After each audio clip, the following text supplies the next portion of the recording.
آپ مجھے اجازت دیں پرچمدار وحدت ہند جناب مولانا ڈاکٹر قلب صادق صاحب قبلہ، ان سے ہم نے گزارش کی تھی کہ وہ ہمارے پروگرام کے لیے ایک پیغام کے طور پر ایک ویڈیو بھیجیں، لیکن مولانا اس پوزیشن میں نہیں تھے۔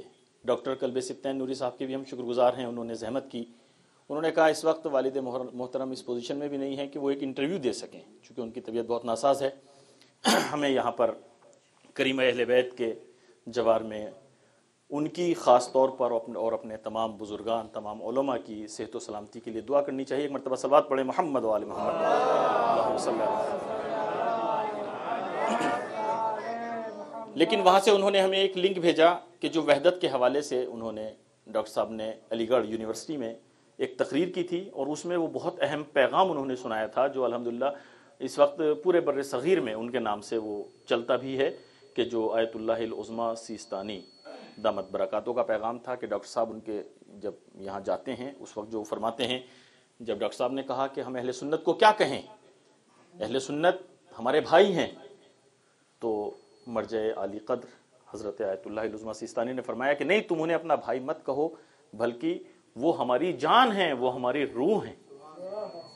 تو یہ تقریر انہوں نے ہمیں بھیجی کہ اگر آپ مناسب سمجھیں تو اس کو جو ہے شامل کریں پروگرام میں، تو آپ سے گزارش کریں گے کہ آپ ہمارے ساتھ رہیں، اور اس تقریر سے کچھ اقتباس جو ہے ہم نے اپنے پروگرام کے لیے جو کیا ہے وہ مل کر دیکھتے ہیں۔ ایک مرتبہ صلوات پڑھیں محمد و آل محمد۔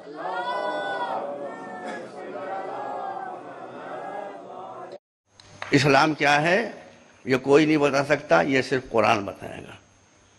قرآن نے بتایا ہے کہ أَفَنَجْعَلُ الْمُسْلِمِينَ كَالْمُجْرِمِينَ، یہ ہے ٹرو اسلام، یہ ہے سچا اسلام، جو کہتا ہے کہ یا کرمنل ہو جاؤ یا مسلمان ہو جاؤ۔ جو کرمنل ہوگا وہ مسلمان نہیں ہو سکتا، جو مسلمان ہوگا وہ کرمنل نہیں ہو سکتا۔ ایک اور آیت میں اللہ نے بتایا ہے کہ مسلمانوں کا کرتب کیا ہے، مسلمانوں کا فریضہ کیا ہے۔ کئی مرتبہ یہ آیت کوٹ کی گئی، لیکن میں انتظار کرتا رہا کہ جو اس میں مین پوائنٹ ہے اس کو بیان کیا جائے گا، وہ کسی نے کسی وجہ سے ادھر توجہ نہیں کی۔ آیت بہت مشہور ہے، کنتم خیر امت اخرجت للناس، تم وہ بہترین کمیونٹی ہو جس کو اللہ نے ساری دنیا کے انسانوں کی سمسیاؤں کا سمادھان نکالنے کے لیے بھیجا ہے۔ اخرجت للناس عربی کے اسکالر یہاں موجود ہیں، پوری دنیا انسانیت کے لیے، مذہب کا انتر کچھ نہیں، دھرم کا فرق کچھ نہیں، جو بھی انسان ہے اس کی مصیبت کو دور کرنا یہ مسلمان اس کے لیے ڈیوٹی باؤنڈ ہے۔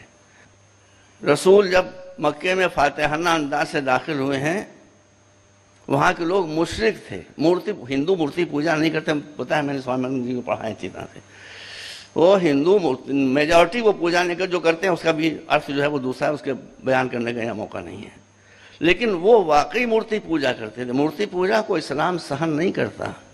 ایک بات یاد رکھیے، مورتی پوجا کو اسلام سہن نہیں کرتا، مگر مورتی پوجا کرنے والوں کو سہن کرتا ہے۔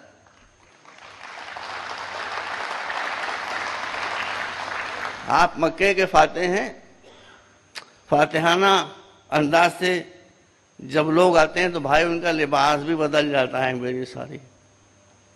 ہمارے مودی جی کہا کرتے تھے کہ ہم کو لاؤ، اچھے دن آئیں گے، اچھے دن آئیں گے، اچھے دن آئیں گے۔ ہم ان کو لے آئے، ہمارے تو اچھے دن آئے نہیں، ان کے اچھے دن آ گئے۔ یہ بہت اچھی بات ہے کہ وہ خود کہتے ہیں، وہ بالکل ہسٹری ہے کہ وہ چائے بیچتے تھے، تو اب چائے بیچنے والے کا اچھا دن اس سے اور کیا ہوگا کہ جو چائے بیچتا تھا وہ 10 لاکھ کا سوٹ پہن کر بیٹھ گیا۔ تو ان کے تو اچھے دن آ گئے، مگر ہمارے اچھے دن بھارتیوں کے، ہندو مسلمان کسی کے اچھے دن نہیں ہیں، مہنگائی اور بڑھتی جا رہی ہے۔ بہرحال تو وہ لوگ مورتی پوجا کرتے تھے، پیغمبر کوئی 10 لاکھ کا کرتا پہنے ہوئے نہیں تھے، بالکل معمولی لباس میں، معمولی جوتی، معمولی پگڑی، معمولی لباس، کوئی پہچانتا بھی نہیں تھا کہ یہ مکے کے کانکرر ہیں۔ آپ نے دیکھا ایک مورتی پوجا کرنے والی عورت، استری، لکڑیوں کا بوجھ سر پر رکھے ہوئے جا رہے. وہ لنگڑی بھی تھی بیچاری, لنگڑاتی ہوئی جا رہی ہے. پیغمبر نے آگے بڑھ کر کہا, مائی تو کہے تو تیرا بوجھ میں اٹھا لوں. اسلام دوسروں پر بوجھ لادنے والا نہیں ہے, دوسروں کا بوجھ اٹھانے والا ہے. اب اس نے اپنا بوجھ دے دیا, پیغمبر نے وہ بوجھ اس کے گھر تک پہنچا دیا. اب وہ پوچھ رہی ہے کہ آپ ہیں کون, آپ ہیں کون, آپ ہیں کون. جب پیغمبر اس کا بوجھ لے کر چلے تھے تو اس نے بھی بڑبڑانا شروع کر دیا اور کہنا شروع کر دیا, ایک تم ہو, کتنے اچھے منشیہ ہو, کتنے اچھے انسان ہو. ایک محمد آئے جو خون بہایا کرتے ہیں. وہ حضور کی کیریکٹر ایسا چلتا. پیغمبر وہ بکتی چلی جا رہی, پیغمبر سنتے چلے جا رہے ہیں اپنی شان میں قصیدہ, یہاں تک کہ اس کے گھر کے اندر جا کر پہنچا دیا.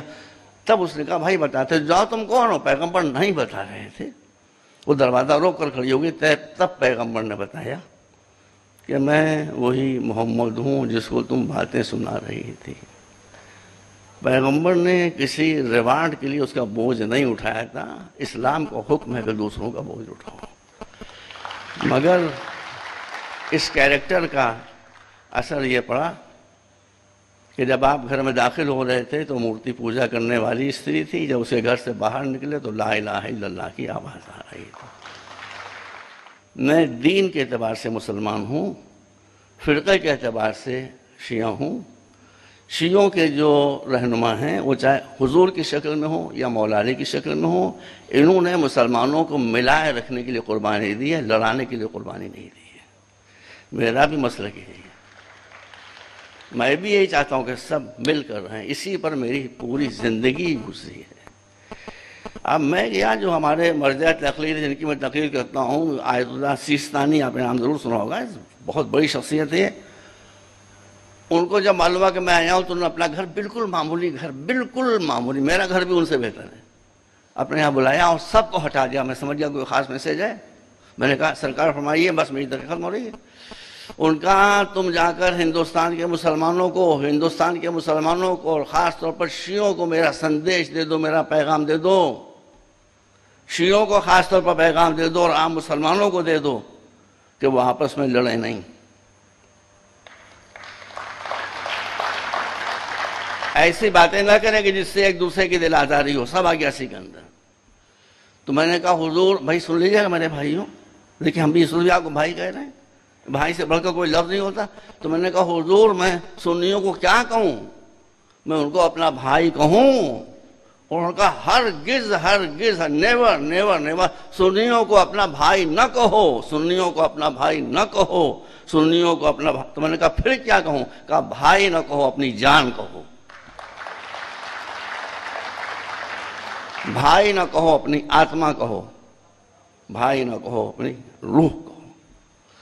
یہی دیکھیے ان کے الفاظ ہیں کہ ان کے کاموں کو اپنے کاموں پر ترجیح دو, ان کی مشکلوں کو پہلے حل کرو. اللہم صل علی محمد و آل محمد.